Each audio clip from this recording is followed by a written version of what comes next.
Good afternoon, everyone, and welcome back. We are here with bronze sponsor Motivations, and we are about to get started.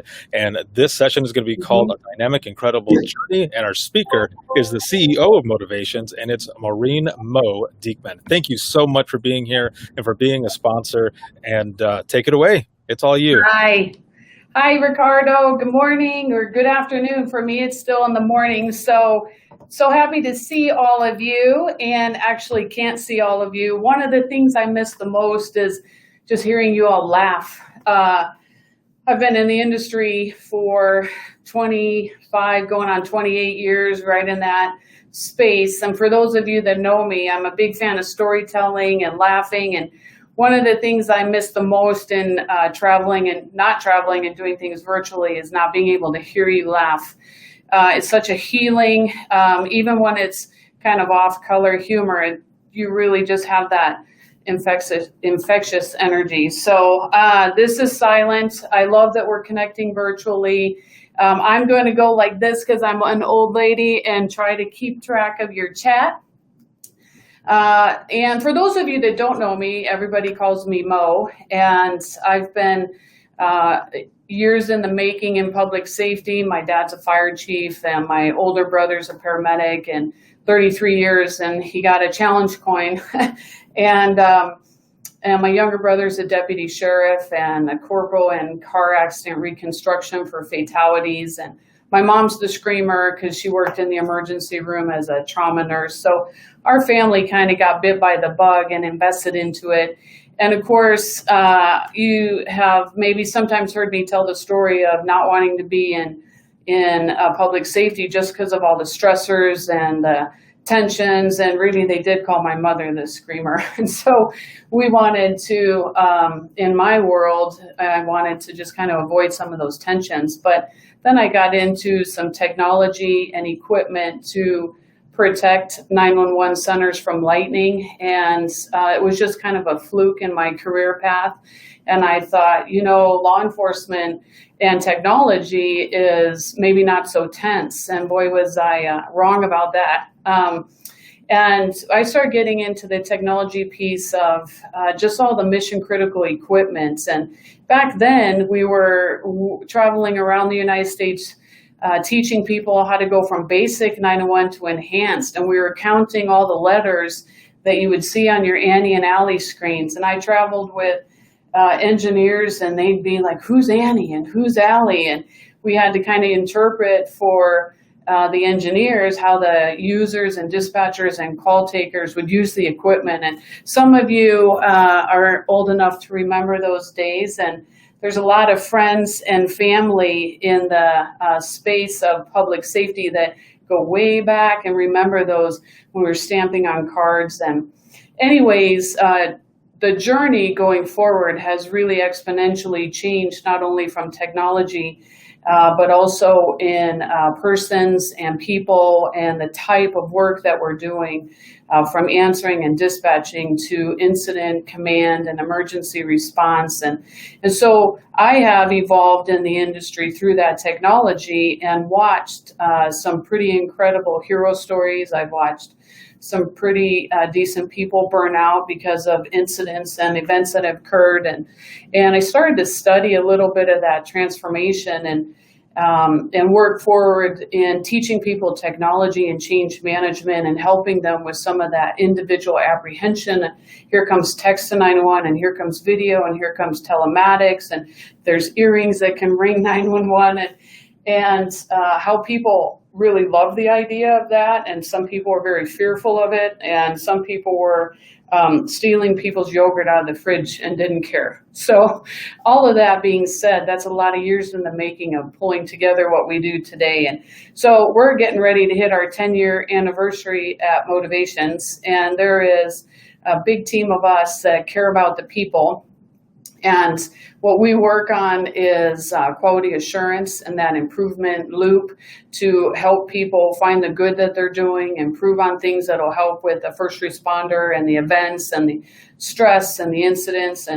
And we collaborate with leadership development companies. We collaborate with NINA and APCO and vendors that are getting behind the cause of peer support and wellness, and specialty trainers that focus on suicide prevention and focus on mental health and PTSD. And so we have a collaborative network to bring to 901 centers the tools and resources that they need. And if you need your policy manual updated and someone's beating on you to get it done, we just pick up that workload and get her done. And sometimes you give me your to-do list and I go find someone to do it. One lady gave me the shit list. I said, I can't really write that on your scope of work, but we can call it your to-do list or scope of work and all the things that you can't get done. And so for 10 years, we've been building out support structure for operations and the workload, because the other dynamic change that has happened in the industry of public safety is the staffing shortages and the retention.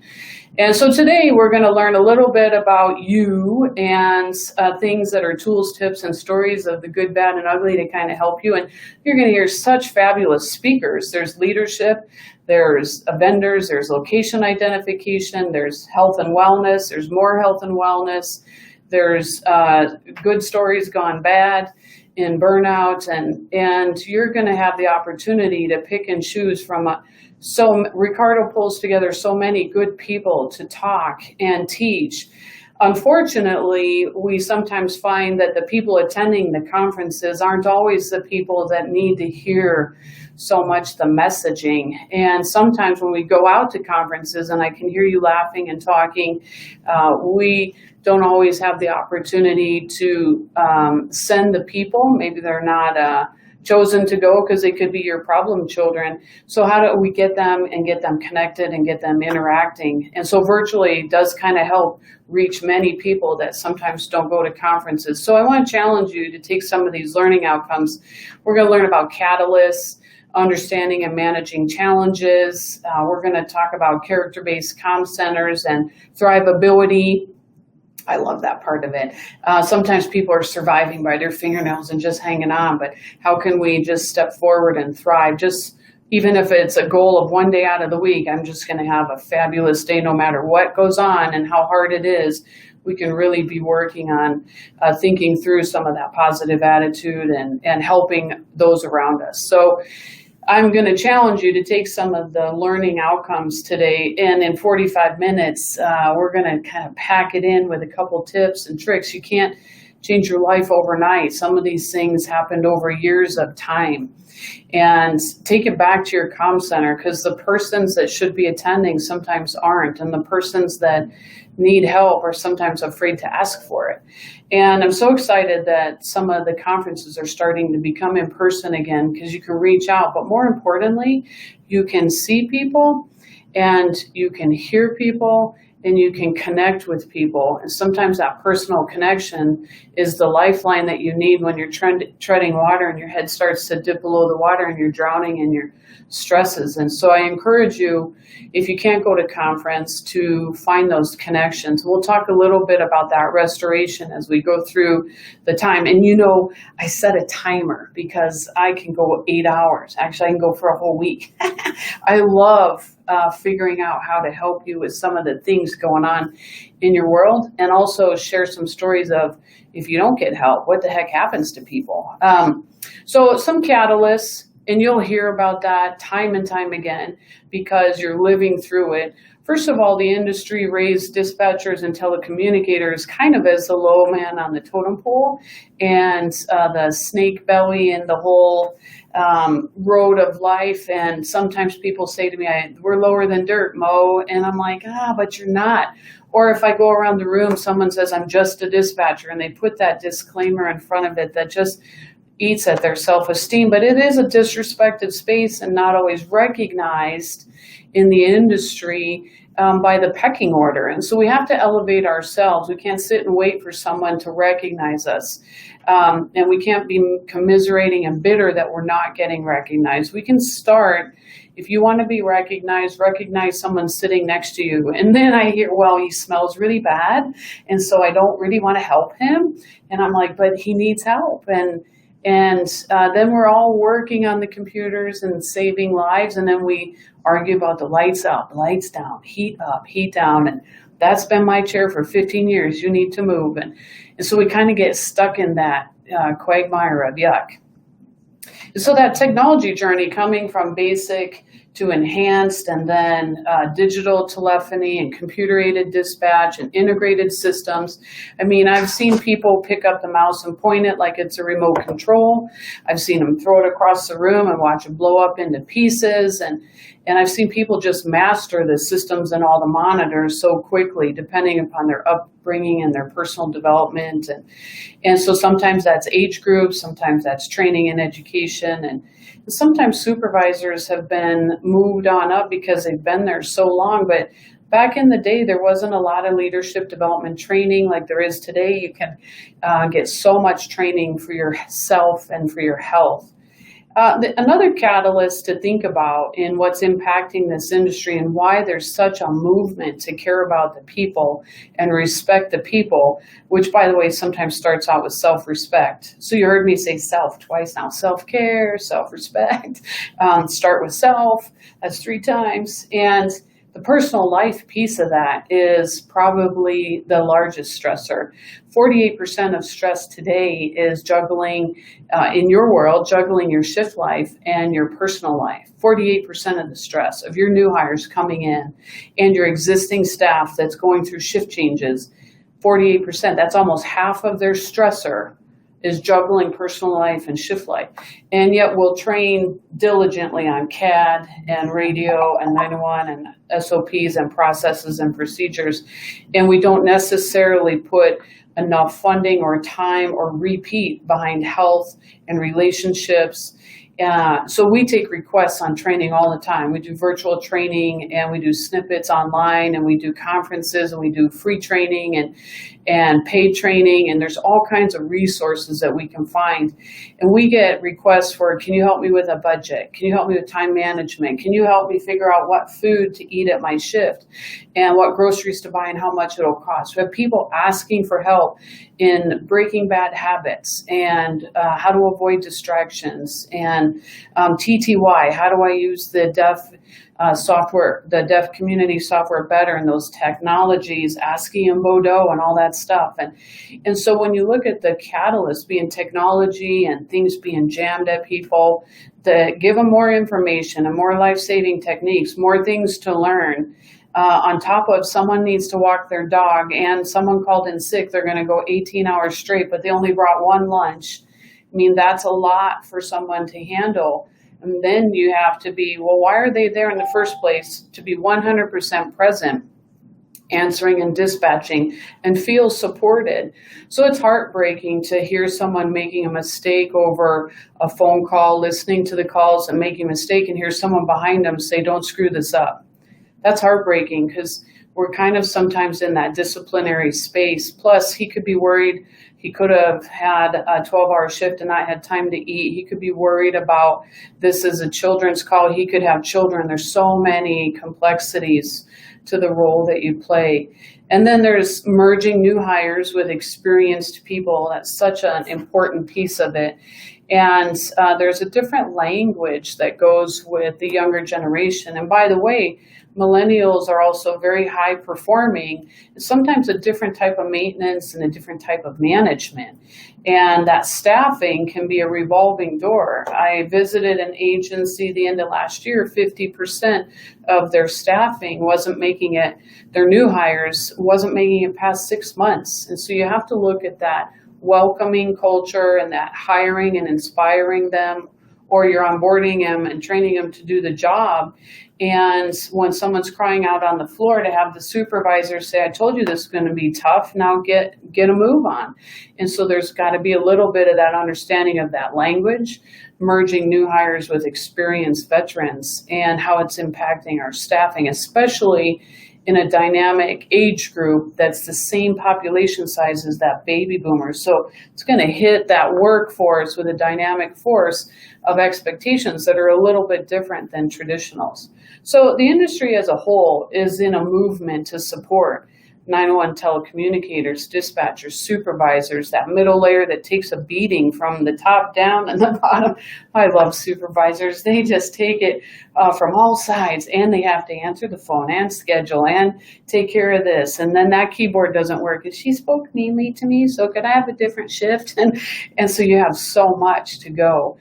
So it's good that there's a movement. The other thing is that in today's world, things we got away with 30 years ago, shoving somebody, yelling at them, intimidating them, that was part of the nature of type A and getting in the workforce and being tense. But in today's world, that's labeled, and it's certainly not always allowed. We have a lot of issues with differences in perspectives, beliefs, interests. We have cultural diversities coming into the workforce. We have incompatibilities. You have different ideas and interests. Some people want to bring, good smelly diffuser air things into the workplace, and someone else is allergic to it, accuses them of trying to murder her.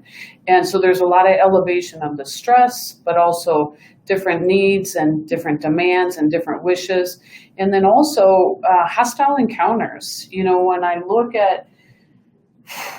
When I look at sometimes what people are doing to each other, one lady grabbing her new hire and pulling her into a supervisor class and slamming her in the front row. My trainees sit in the front row and pay attention. She had a hold of her arm, and that was normal for her. And here's a shaking new hire. You just wonder how long that person's going to last, either one of them. One's clearly burning out and okay with bad behavior, and the other one's looks like she's going to pee her pants. And also I said, are you going to take out a pen and notepad?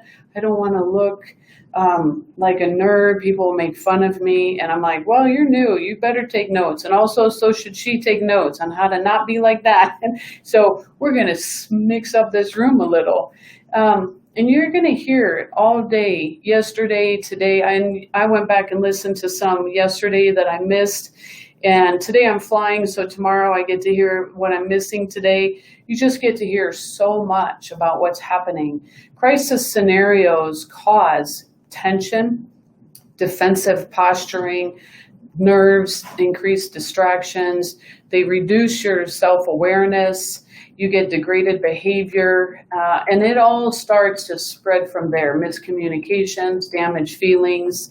I often share the funny story of the guy who threw the stapler and they were complaining about him 6 years later. Violent dispatcher, he threw a stapler 6 years ago. And then I'm going to play music like, let it go, let it go, let it go.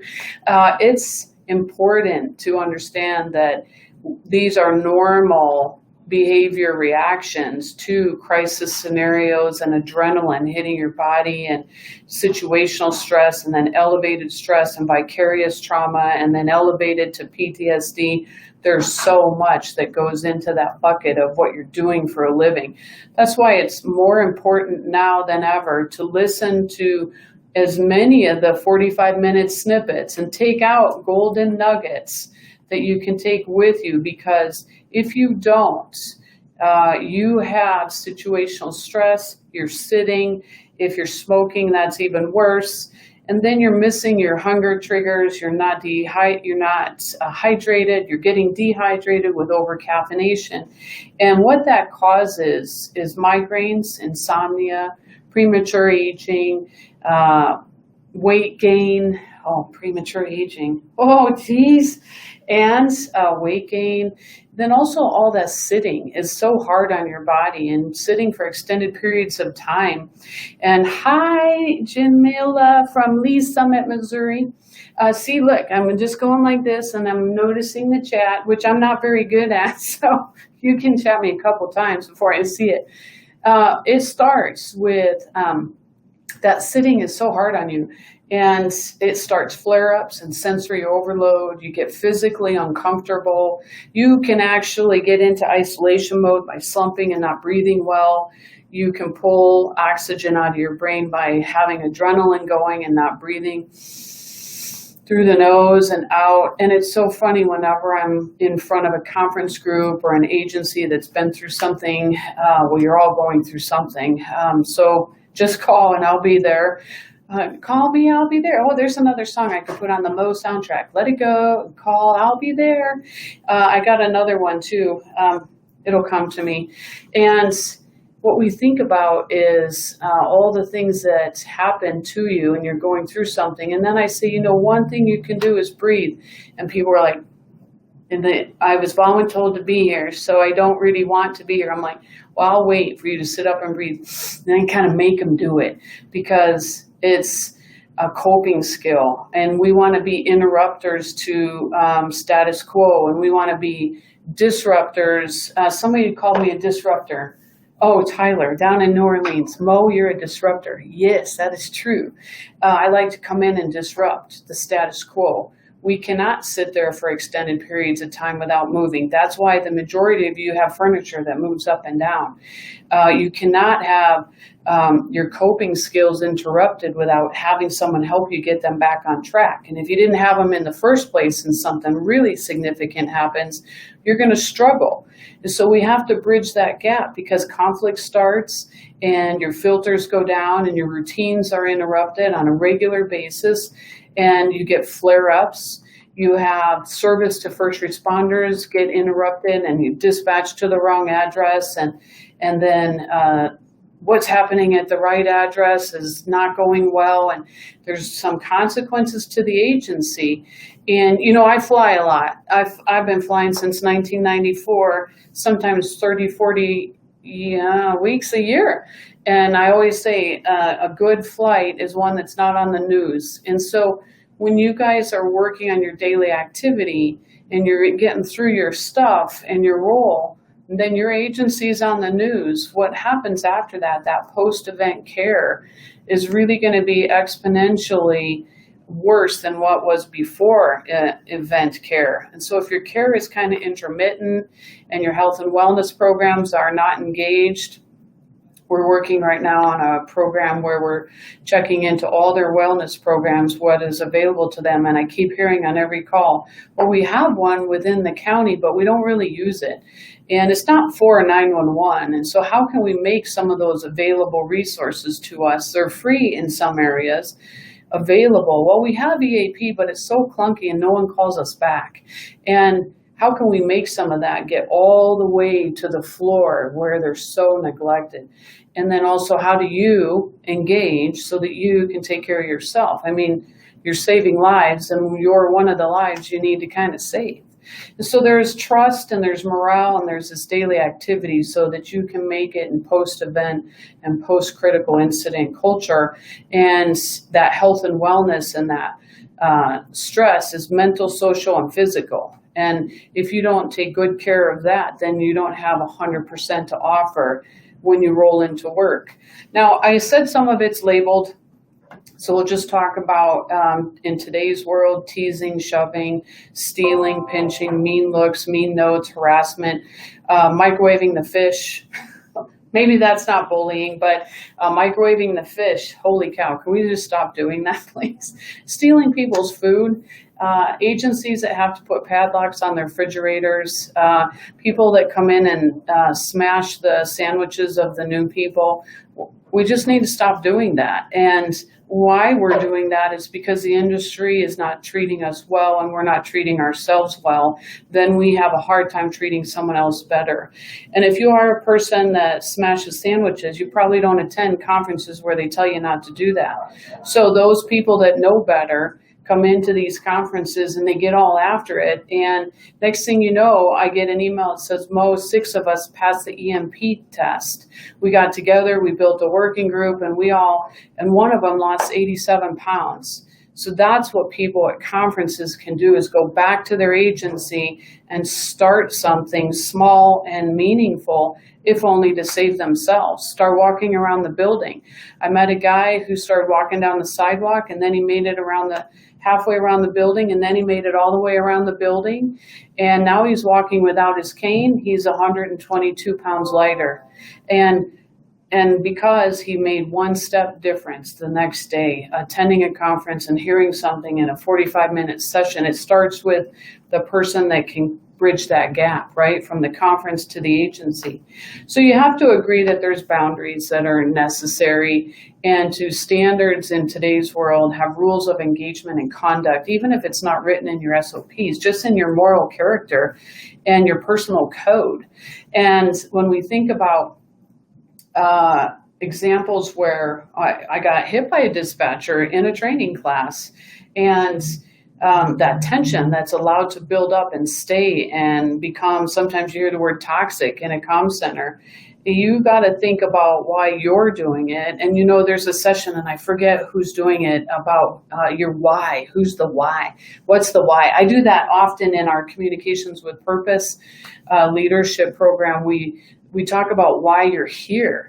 And hardly anybody writes down to steal someone's yogurt or to pick on the guy next to me or drop a pencil in the butt crack. They always write down something meaningful. Why I'm here is to save lives, to pay for my college, to start a career in law enforcement. They understand it.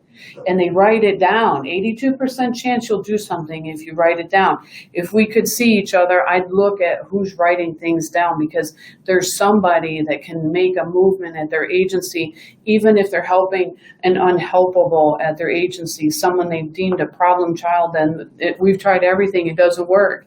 So we want to focus on why we're there. That's a good start. And kind of, if we've forgotten and we're tired, we got to get some of that back. And does that statement that you're making with your face and your tone of voice and your body language, all the things that tell somebody how you feel, and disrespect or respect, that impact statement you're making on a new person coming in, on someone getting promoted.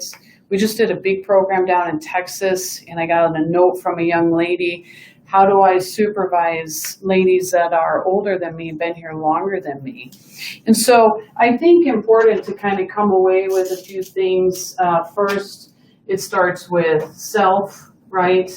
And you're going to hear so many places that you can get resources.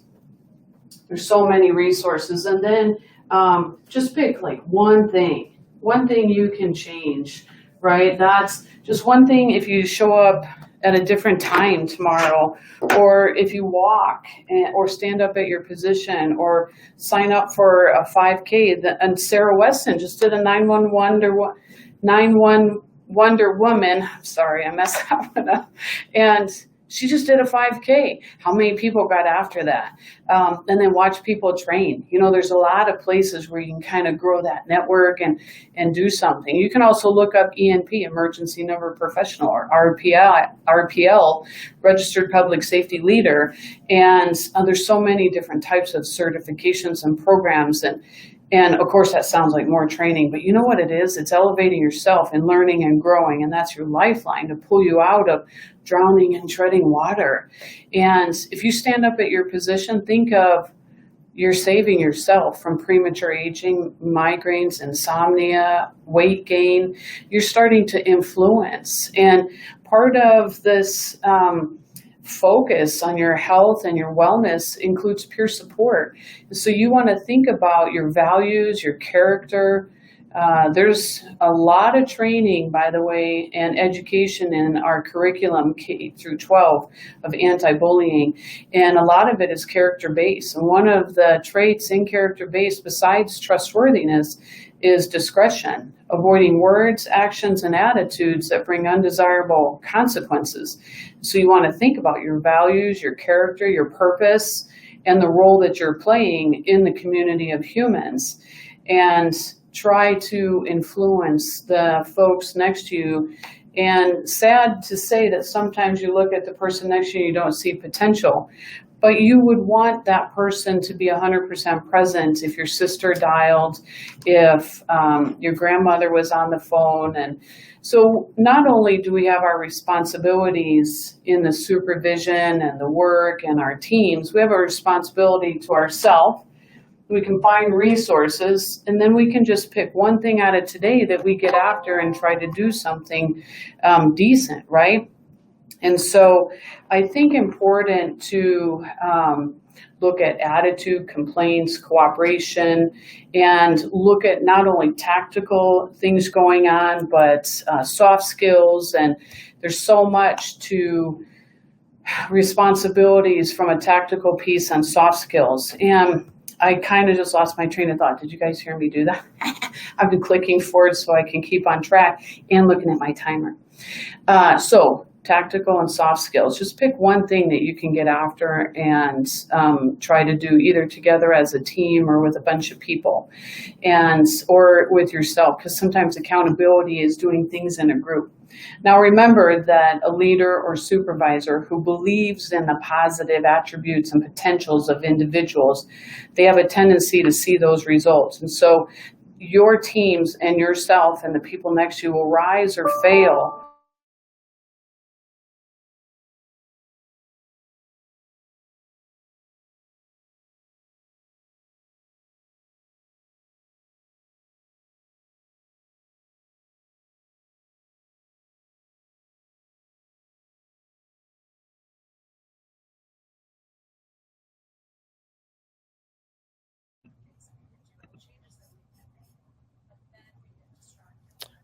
All right, so it looks like Mo dropped out here. Let me see if I can get her back in.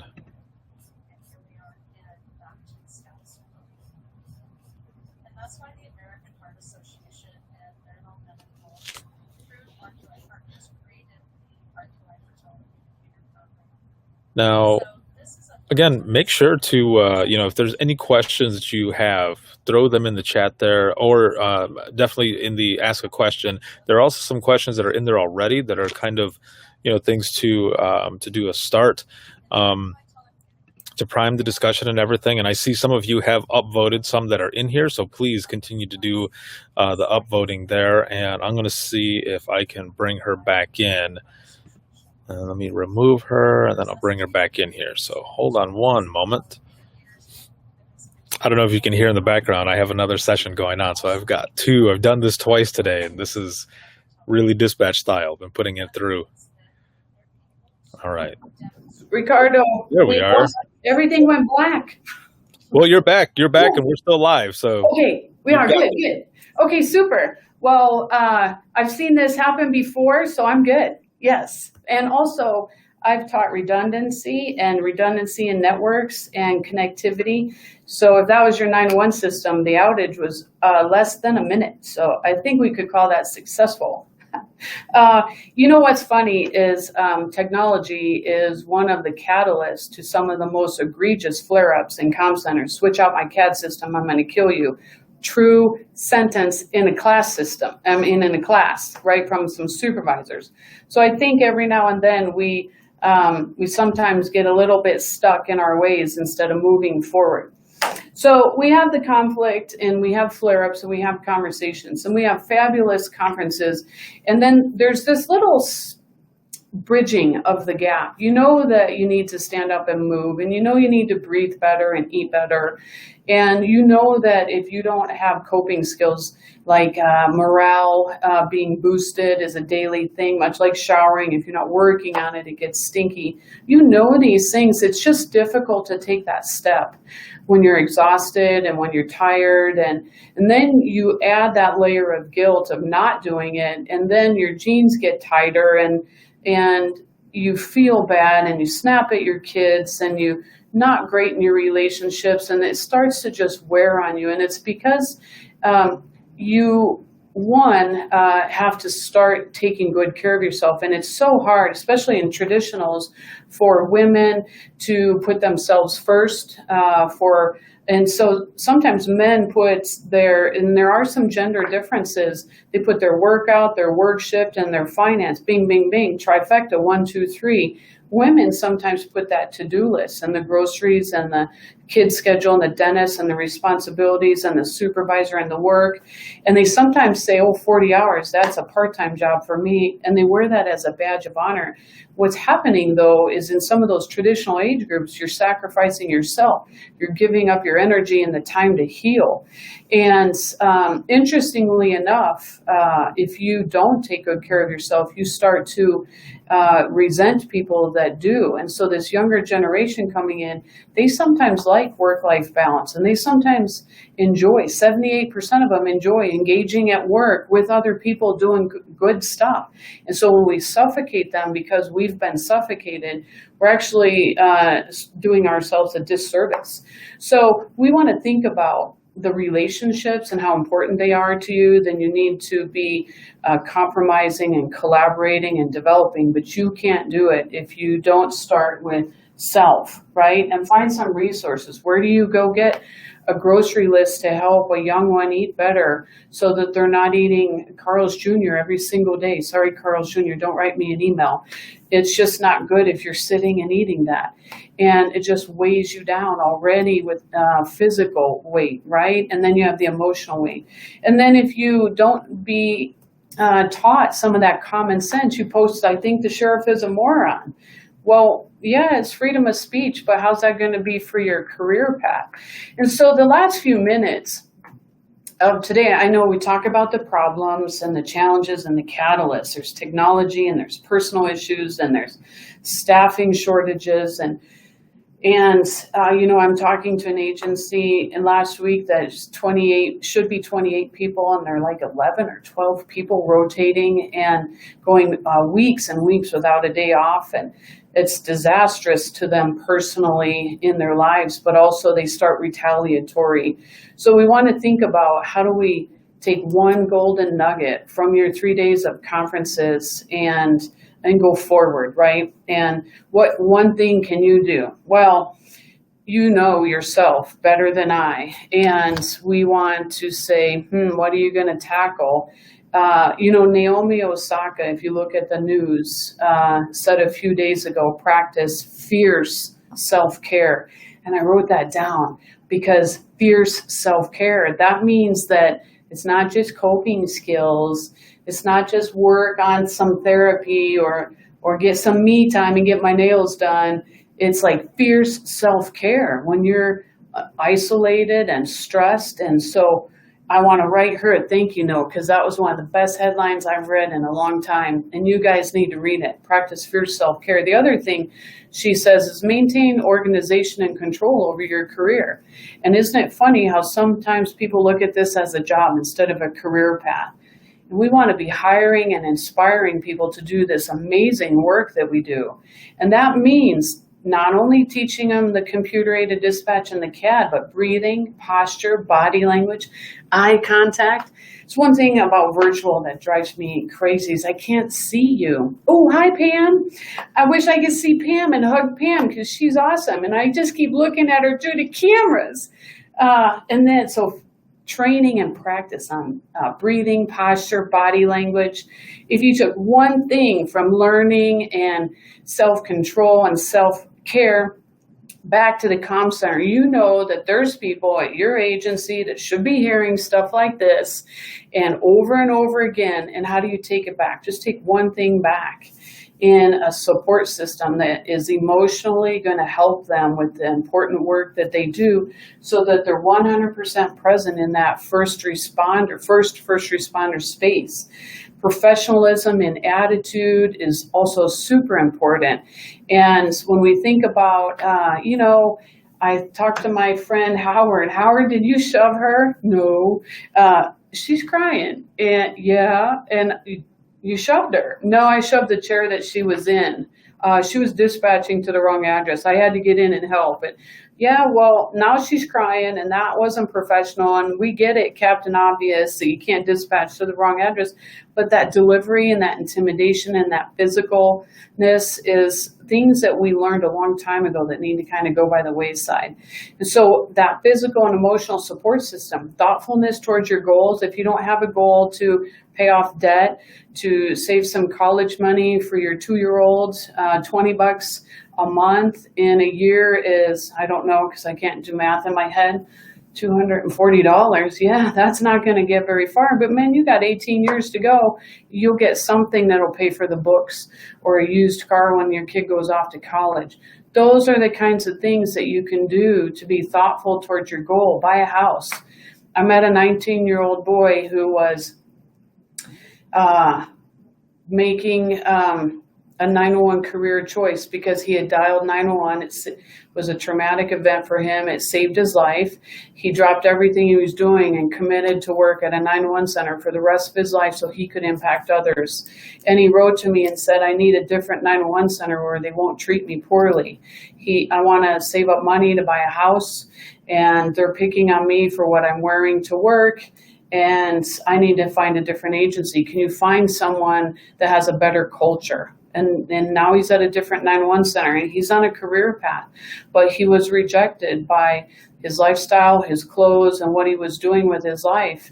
And he made it an announcement that he was saving up money to buy a house. And people scoffed at him for what he was wearing and having goals. And I met a lovely lady here in Colorado who moved up here from Florida, 15 years in dispatch, got the worst shift and was treated poorly, even though she knew the CAD. You don't tell us how to use it.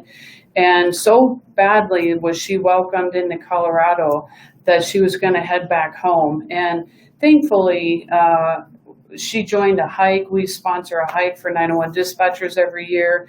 She joined that hike. She found a hiking buddy from a fire department agency nearby, moved to a different agency, and survived her career interruptions, and her path forward was able to navigate that.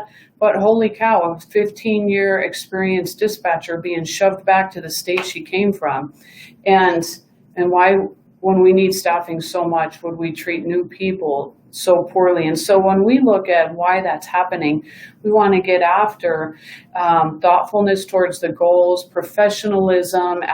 Asking for help is not a sign of weakness. It's important to do, and getting that feedback, and then training on resolution techniques like mindfulness and accurate and relevant information, and reducing that drama and reactionary and overreactions, and then reassurance in that human connection, which right now is really hard to get that human connection.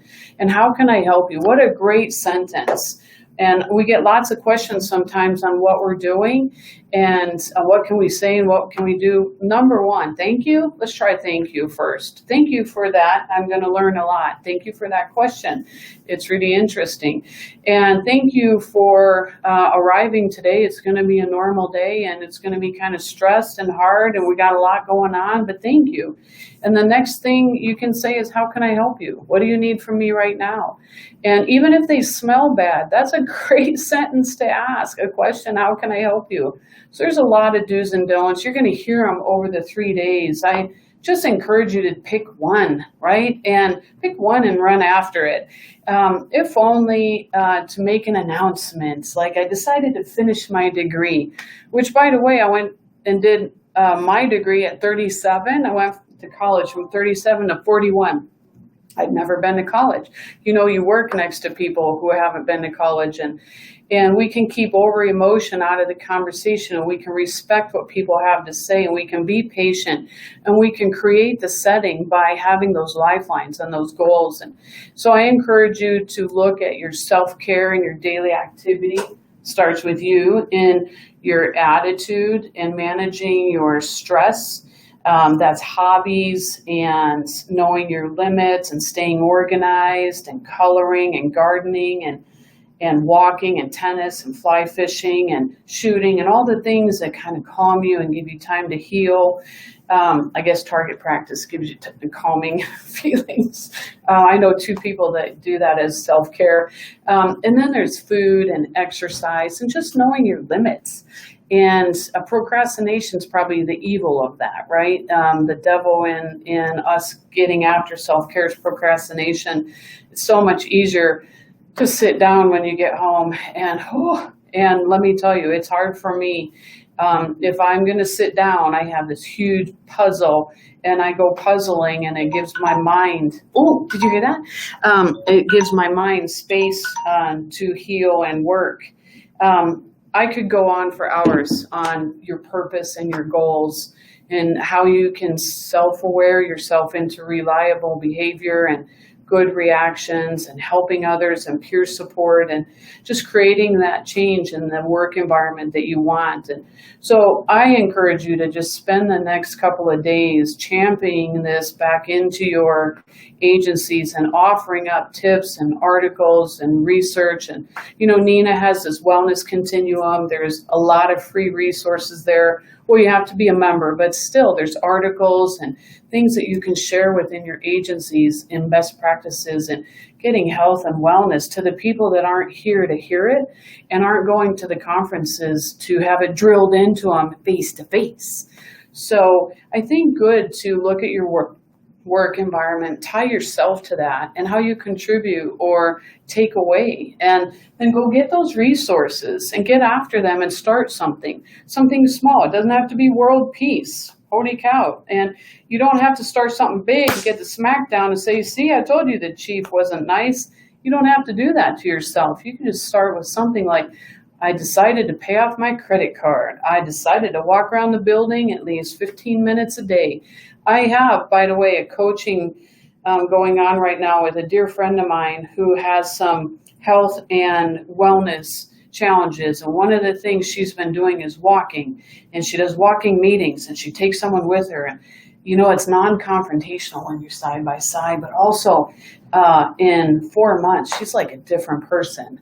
And you just think about just what you're doing here and then how that influences. Now more people are walking in her agency, but one of her new hires is doing a little workout video and yoga in the comm center. And so it spreads. So just find one person to pay it forward.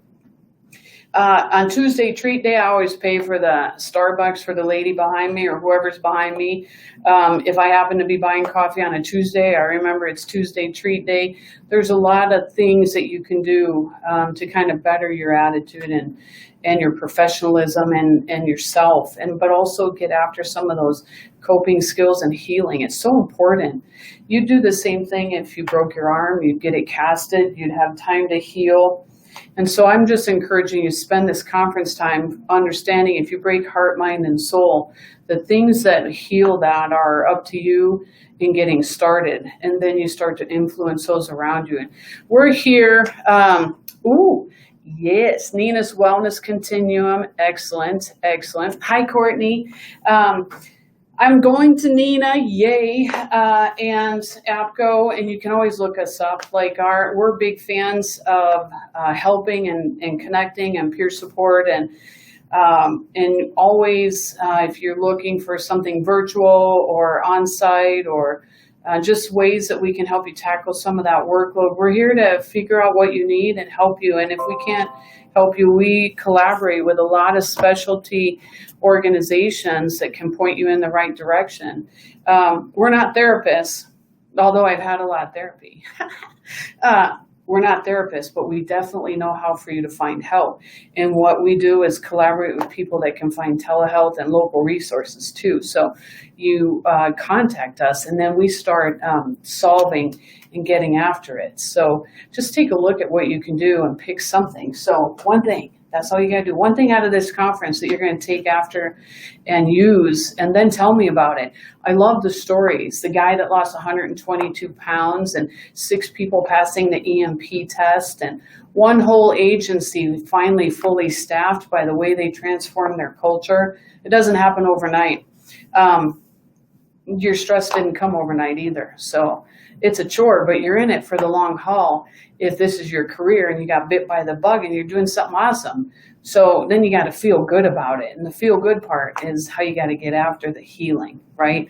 Okay, so I'm just going to take a look at the chat. And we got about 9 minutes left because I always go 45 minutes because then I got some kind of story or a question. Questions. I know there's a questions tabs. I've done Crowdcast before a couple of times. And let's see. Mm-hmm. Questions. I'm struggling with where to find my questions button because I'm a dork. It's Oh, just right down at the very bottom there where it says ask a question. So there's 6 of them in there thank already. you. And You then, know what? I didn't click on it because I didn't want to ask a question. well, there's I told you. 2 at the very top are the ones that have been uploaded. Okay, I told you I'm a dork. Also, you should see me in person. I accidentally, Ricardo, in a class a couple months ago, wrote with the Sharpie. Nice. Yeah, the lady charged me. She literally ran at me and grabbed it out of my hand because somebody had put a Sharpie up on the tray. Thankfully, it wasn't my Sharpie from my name tag things, but it happened. Yeah, anyways, it was so funny because I didn't know why she was charging me. I was in a conflict resolution class, so I thought she was creating conflict. Okay, how do you deal with traditional age group that has a millennial as a supervisor? Oh my gosh, that is so true. Okay, first of all, traditionals are a different language of self-sacrifice. So before you can correct them, they are used to discipline and being written up and da-da-da, and can be sometimes grumpy gusses that don't want to be supervisors. And because that traditional age group sacrifices self instead of cares for self, you can't scold and correct. You have to come at and say, here's what's important for you in this role to support that role, and that role has responsibilities. We've got to work on self-care for those people. And we also have to be a little bit of aware that you cannot tolerate going forward unprofessionalism and poor behavior and rolling of the eyes and negativity. We have to be, we don't do that anymore. That's not good for us. And there's a lot of language around positive attitude, even in undesirable circumstances. There's a lot of language around forgiveness, letting go of grudges of people before you and letting them go. And then faith, that there'll be a positive outcome even if you can't see how. So you change the language and how you're talking to traditionals, but you have to get them going towards self-care, and you have to not tolerate the resentment and the bitterness that can grow if they're not doing self-care. And then the millennial group that's growing and wanting to get promoted, they're actually being pushed by traditionals like their parents and their support structure, and they need to be given a voice. I just met a millennial supervisor who says, oh, I don't think I'm allowed to write people up yet. Well, actually, you're at the same level as all these other supervisors, and they write people up at least once a week. Maybe that's too much, and you can't not have a voice. So you also have to have millennials have a voice of confidence and respect. And then what I like to say when we're working with different age groups is be willing to learn from anyone. And if that's one thing that we take away from learning from that young person, things we could learn work-life balance and career development, and we can learn energy and excitement over our role again. And what they will learn is experience and who to call in a bomb threat and how to handle a car sinking in the lake and what farm is out there without a proper address. And they can learn if we're willing to learn, but we also have to be willing to respect the roles that we have. It's a responsibility. And if you are a traditional that did not promote or get promoted or got passed over, it's on you to figure out why and respect the people that are growing around you rather than build up that resentment and use it to treat people poorly. And so that millennial has to be given a voice, and the traditionals really need to engage and have some self-care. Socially awkward people. Well, you have a lot of personal diversities and cultural diversities in today's world, and some people are come in, get the job done, and work, and some people are gregarious. I wonder which one I am. I get in, and I see a whole room of people I don't know, and I'm like, oh, new friends. And I have a friend who walks into a room and sees new people and hides in the bathroom. And so you're going to have all different kinds. Socially awkward. One, we come into a work environment where we're not taught too many soft skills on budgeting and time management and groceries and work-life balance. We're also not taught a lot of social skills in that younger generation. Sometimes they're doing it all online. And so they start bullying and texting online, and they're using some of that social media to misbehave. And because they're not practicing talking and eye contact and body language, introverts trying to do a good job can be socially awkward. And so the one takeaway for that is practice. You practice speaking nicely and respectfully to people that are trying to figure it out, and understand that not everyone in your supervisor wants to stand up and run the whiteboard. Not everyone wants to run a meeting. So you have to have different personalities in your teams and your management. You have to have one that's very analytical and good at paperwork, one that's gregarious and motivating people to get off their butts and stand up at that position and stop complaining. And there's a better way to say it than stop complaining. And you want to be talking about the practice of it all. And each person, I have a whole slide deck on drama needs this type of attention. BFFs need this type of attention. Introverts need this type of responsibility. Analyticals need this. And so you start thinking about who it is that you're in front of. Stop trying to make them be like yourself. No one is you. You're the only you. You're an amazing you. But they can't be you. They're them. And which one are they? And you start figuring out what they need. And you feed what they need, and then you can grow from there. There's a lot of drama queens and kings out there that would thrive under having a project in front of them and running it and being very busy. And if it's a positive project, their drama and energy can be pointed in a productive, efficient kind of way. If only you knew how to do that. So there's some cheat sheets. And whoever asked that question should write to me. We play Stump the Teacher often. I should do that again in another conference. Ricardo, remind me. Next time I'll do Stump the Teacher. And we just ask all the questions. I have a stack of questions that come in from whenever we're doing like big workshops where we're trying to figure out how to answer some of the tough stuff. Smelly people always come up, right? Yeah. I don't know why.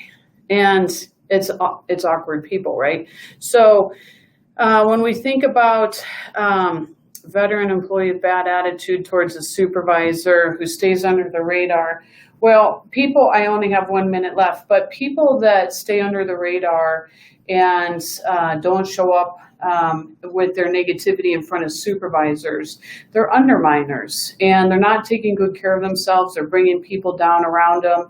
And that's where you have to have a voice. Whether the supervisor is there or not, you're a leader of influence. And leaders are not by title. They're by behavior and not tolerating poor behavior, being aware of it. And so my comments to people that undermine, and they do a good dispatcher job, but they don't do a good person taking care of morale job, they affect their promotions, by the way, being a good dispatcher, but not a good person to other people around them, is to offer up a voice. You know, when you act negative or when you say negative, it brings us down. Our morale needs to be up in the role that we play. And if you could just minimize your negativity, there's a lot of great practice sessions. I have a whole cheat sheet, and I don't have it up in front of me, on words you can say to voice it, even if the supervisor's not in the room. And it's not a scolding voice, and it's not a disciplined voice. It's we don't do this anymore. It's not good for us. Our mental health and social well-being requires us to have a positive attitude. So if you don't like it, get some help. And there's a lot of tactful ways to say that, whether the supervisor's there or not, especially if they're annoying on purpose. And you know that that person just doesn't feel good about themselves, which is why they're trying to bring other people around them down. And that was really a big question for a 1 minute answer. But there's some cheat sheets that we have on some of the practice conversations that you can have to be a good leader, even when you're not a supervisor and you want to be a leader. And by title, you think that you don't have permission to speak nicely, but you actually do. And so leaders in comm centers can be influential in the right direction. And really, one person from the bottom up can transform your culture over time. It starts to influence more layers. So you just get after that. And there's some do's and don'ts on what to say. And clear and accurate information and facts and requests tend to steer you in the right direction instead of, shut up, bitch. You can't be doing that. That'd be wrong. So, okay. So look at that. I just went 1 minute over. Ricardo, we'll just blame that on technology. You know what I'm saying? Yes. I don't have any more time, but thank you for the questions. All right, excellent. Thank you so very much. Very well done. I see you got some peeps up in the comments as well, and I like that people were upvoting some of those questions and everything. And it looks Oh, like and you're going to be at Nina in Columbus, so that'll be good. yeah. Make sure those who are watching this and watching on replay to check out Mo out there, and also head to withinthetrenches.net/conference and go to sponsors. Supporting our sponsors supports us as well, so make sure to go there. You can find out more about motivations. There are some marketing materials and everything there as well, so make sure to check it out. And thank you again. You betcha. Thanks, All right. Roberto. Have a great conference. Thank you. Have a good one, everyone. We'll see you in the next one. Bye.